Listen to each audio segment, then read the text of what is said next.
We're talking shifting friendships, messy legal battles, personal dramas unfolding in front of everyone. We're zeroing in on Christina Haack from Flip or Flop, Teresa and Gia Giudice from The Real Housewives of New Jersey. Oh, they always bring the drama. Right. And then over to Atlanta with Kenya Moore and a newbie on the scene, Brittany from The Real Housewives of Atlanta. Can't forget the Summer House and Southern Charm crossover couple, Paige DeSorbo and Craig Conover, now navigating life post-breakup. Plus, we'll check in with Larsa Pippen from The Real Housewives of Miami and get a taste of all that Beverly Hills drama with Dorit Kemsley, Sutton, Erika, Jayne, and Garcelle. Get ready for some serious eyebrow-raising moments.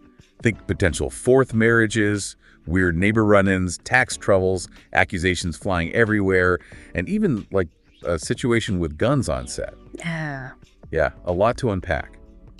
Let's kick things off with Christina Haack, who, if you remember, was pretty adamant about not getting married again, but, you know, things change, right? Seems that way. Even though she's still in the middle of her divorce from her third husband, Josh Hall, word on the street is Christina might actually be considering marriage number 4 with her new boyfriend, Christopher LaRocca. This all came up on Jeff Lewis's radio show, and, well, you know Jeff. He couldn't resist a little teasing about Christina going from Christina El Moussa to Christina Hall, and maybe something else soon. Jeff joked about having to list all her names just to make sure everyone was on the same page about who they were talking about.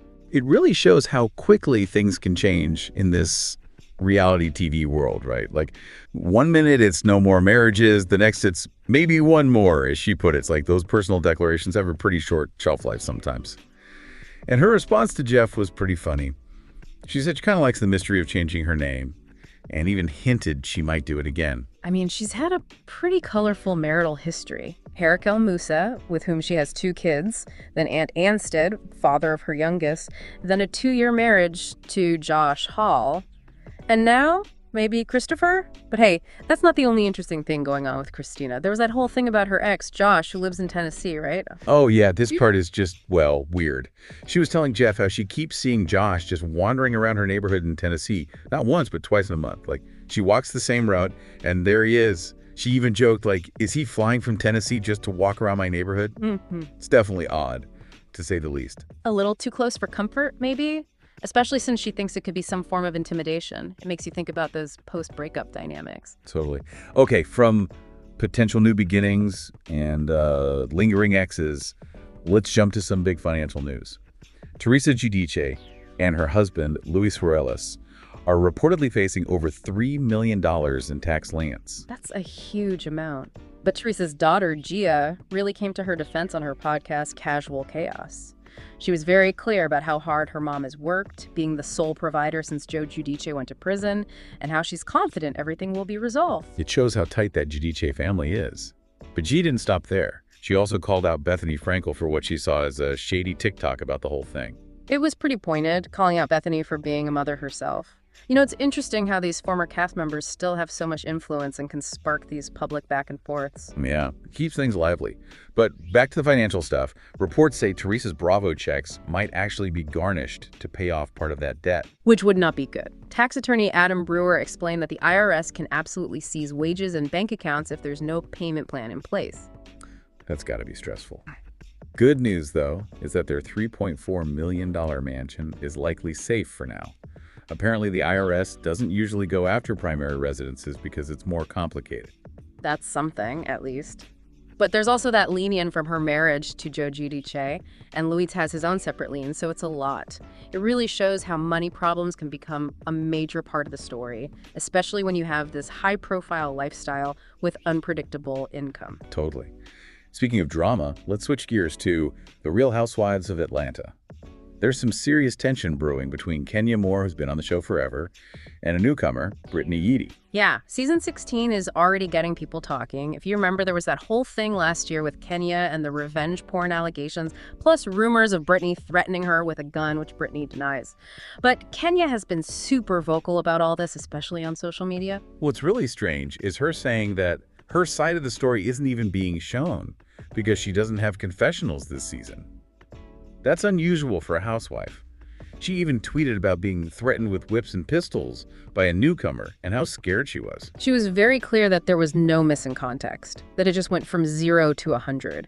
And we did see that clip where Brittany says, I mean, I still have my pistol, though, and then talks about having whips, pistols, everything. Like, regardless of what led up to it, that kind of language would make anyone nervous. Especially on a set. Yeah. And Kenya's reaction in the car with Portia Williams was understandable. She was like, she's talking about guns. This girl's a problem. She got to go.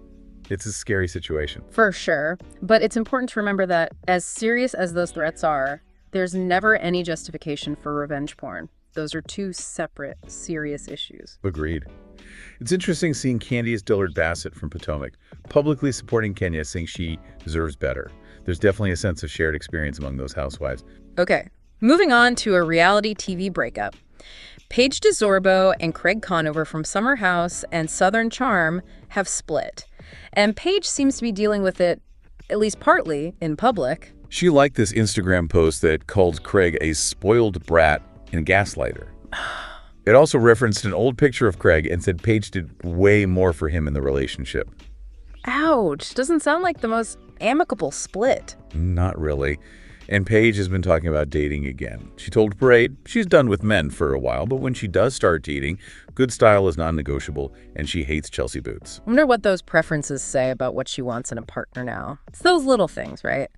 On a later note, she talked about the success of her Giggly Squad podcast tour with Hannah Berner and how much fun they had. They even have a book, How to Giggle, coming out on April 15th, which, as she joked, is tax day. Good to find some humor in all of this. Yeah. Laughter is definitely the best medicine. Speaking of keeping things light, Larsa Pippen might have a new love interest. She was spotted getting cozy with basketball player Jeff Coby at Marisol Patton's birthday party. Apparently, they arrived holding hands. There's a bit of an age gap. Larsa's 50, Jeff's 31. But an insider said they were cute, and Larsa looked glowing. New couple alert. We'll see. But that party seemed like a who's who of Bravo stars. Larsa's Miami co-stars, even Cynthia Bailey from Atlanta was there. It's cool how those reality TV worlds collide. Speaking of colliding, let's get to the Beverly Hills drama.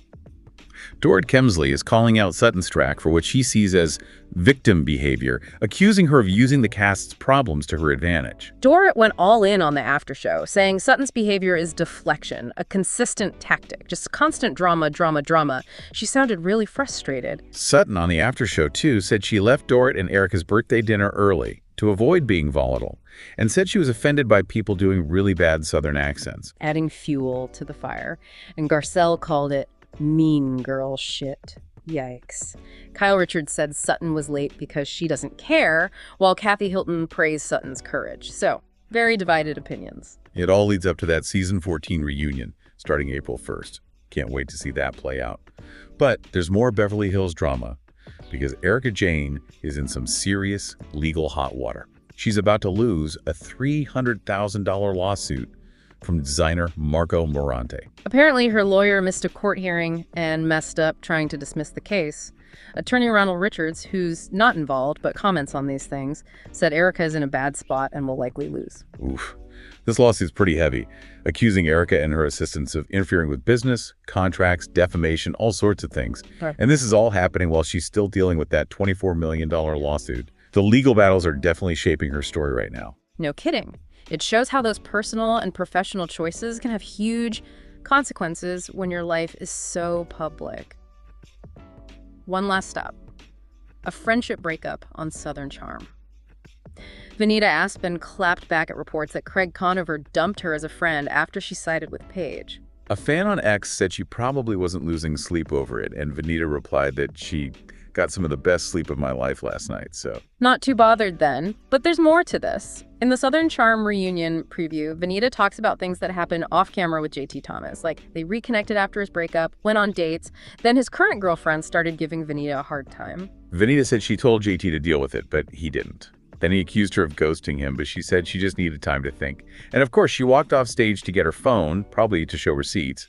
Classic reunion move. The best kind of reality TV drama. Oh, and just to make things even more complicated, JT is back with the same woman he was dating before Venita. It's like a soap opera. Definitely. It shows how intertwined these reality TV circles are, how friendships change so quickly, and loyalty can be really complicated. Well, this deep dive into the reality TV world has been a wild ride. New relationships, legal battles, financial struggles, personal drama. It's a crazy, captivating look at what it means to be a celebrity today. It really makes you think about how this constant scrutiny affects their relationships, finances, everything. And social media plays a huge role in amplifying it all. It's a good reminder that we only see a small part of the story. What happens off camera shapes so much of what we see on those shows. It makes you wonder how much is real and how much is for entertainment. Exactly. That line is so blurry these days. It's something to keep in mind, even after this deep dive is over.